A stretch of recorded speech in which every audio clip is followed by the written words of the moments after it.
বন্ধুরা, আমি এখন আমলকির আচার বানাবো। আমি 1 পোয়া মিষ্টি দিয়েছি, হাফ কেজি আমলকি নিয়েছি। আমি আমলকিটা গোটালেই আগে ভাপিয়ে নিয়েছি।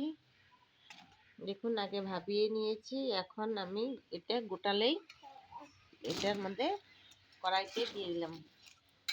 এখন রান্না করব।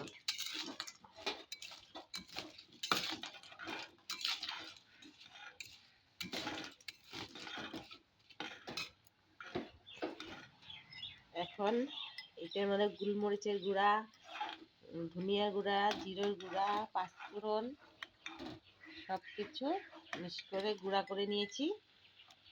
2 চামচ দিয়ে দিলাম।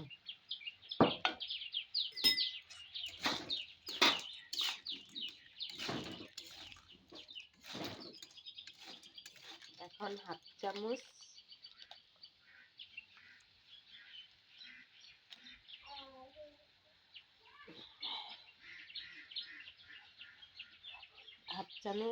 চামচ লবণ দিয়ে দিলাম।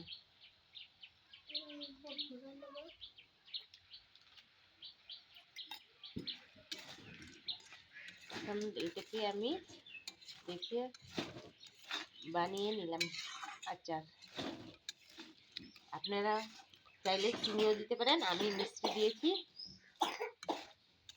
সবাই টেস্ট করে দেখবেন কিরকম হয়েছে। ভালো লাগলে সবাই লাইক শেয়ার করে দিয়েন।